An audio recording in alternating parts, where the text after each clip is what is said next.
Halo semua, kami dari kelompok 2 dengan saya Alika Putri Pratama dan ketiga rekan saya ada Nadifa, Ansela, dan juga Thomas. Pada kesempatan kali ini, kami akan mempresentasikan community project kami yang berjudul Sustainable Fashion in Desa Karamat Mulia. Baik, selanjutnya saya akan memaparkan mengenai latar belakang. Semakin berkembangnya zaman akan membuat industri fashion juga semakin berkembang. Namun, hal ini menyebabkan limbah tekstil juga ikut meningkat. Dikutip dari Fabreto Fashion, pada tahun 2020 saja sekitar 18,6 juta ton limbah tekstil dibuang ke laut.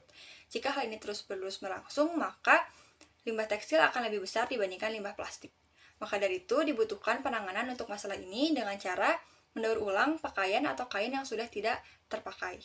Baik, berikutnya saya akan menjelaskan tentang tujuan dari proyek ini, di mana tujuan yang pertama adalah untuk mengurangi jumlah sampah tekstil atau sampah-sampah kain yang ada di Desa Karamat Mulia, dan yang kedua adalah untuk menambah penghasilan warga di sekitar Desa Karamat Mulia.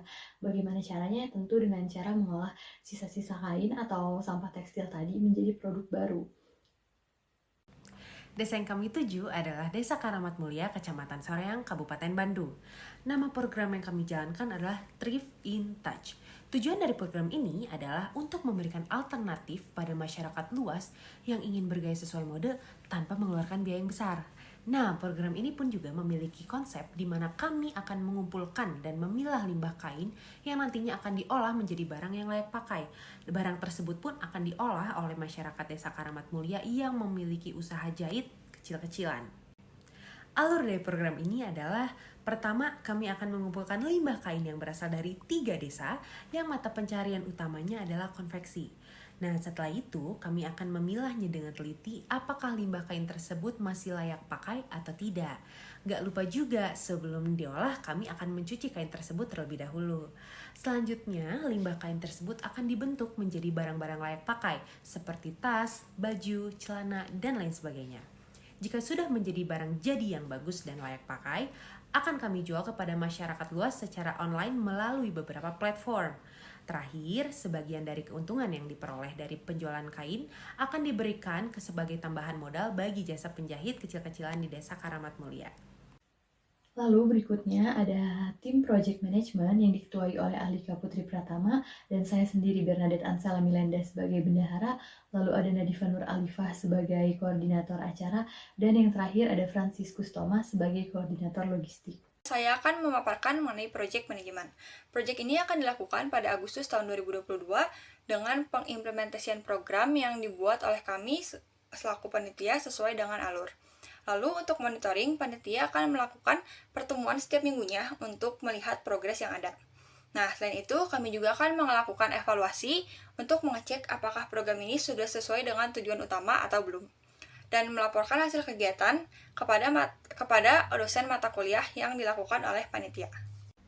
Dalam letak geografisnya, Desa Keramat Mulia ini memiliki perakiraan cuaca berawan atau cenderung mendung. Temperatur di desa tersebut pun sebesar 22,3 derajat Celcius, memiliki tekanan udara sebesar 1010 HPA dan kecepatan angin 0,53 meter per second arah 61 derajat. Tingkat kelembapan di desa ini pun berada di 94%. Lalu, alamat kantor dari Desa Keramat Mulia ini berada di Jalan Keramat Mulia Cikasi nomor 364. Lalu untuk sejarah penamaan desa sendiri, di mana dulu pada saat masa penjajahan Belanda dan penjajahan Jepang, desa ini diberi nama sebagai Desa Kurucuk yang berarti tusuk atau duri dalam bahasa Sunda. Mengapa diberi nama tersebut adalah karena desa ini menjadi tempat untuk menaruh ranjau yang berupa duri-duri tersebut agar para penjajah tidak bisa datang kemari. Lalu setelah Indonesia merdeka, Desa Kurucuk ini dirubah namanya menjadi Desa Karamat Mulia karena ada pemakaman di sekitar sini yang menjadi makam sesepuh yang paling dihormati oleh masyarakat dari zaman dulu hingga sekarang.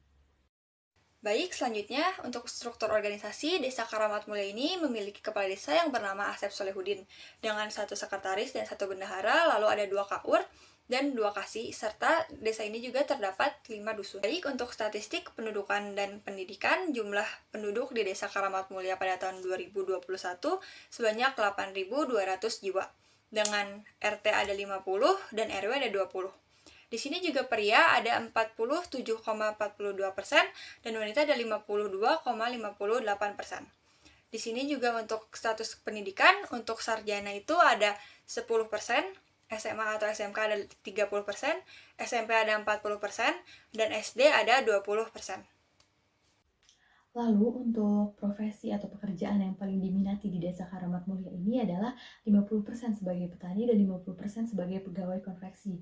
Sehingga hasil industri dari Desa Karamat Mulia ini tentunya adalah produk pangan seperti beras dan produk pakaian, baik itu gamis, baju tidur, seragam, ataupun kaos biasa. Baik, setelah alur yang telah dijelaskan oleh rekan saya, saat ini saya akan menjelaskan rincian SDM yang kelompok kami perlukan dalam community project ini.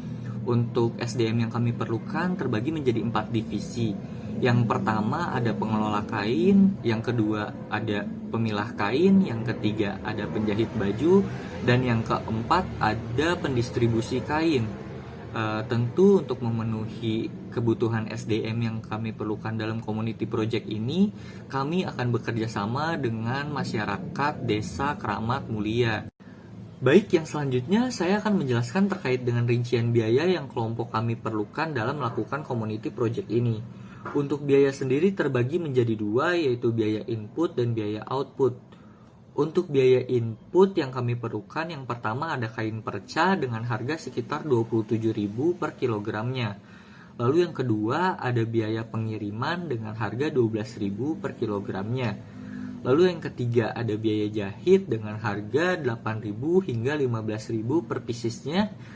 Lalu yang keempat ada biaya cuci dengan harga 8.000 per kilogram. Lalu yang kelima ada biaya transport dengan harga 15.000 hingga 25.000. Lalu yang terakhir ada biaya sewa tempat dengan kisaran harga sekitar 3.500.000. Dengan input yang dihasilkan kiranya dapat menghasilkan sebuah output yang dapat kami jual dengan harga rendah, seperti baju 35.000 hingga 70.000, celana dan rok 70.000 hingga 100.000, tas dan dompet 35.000 hingga 70.000, lalu ikat rambut 5.000 hingga 15.000, dan keset 15.000 hingga 35.000.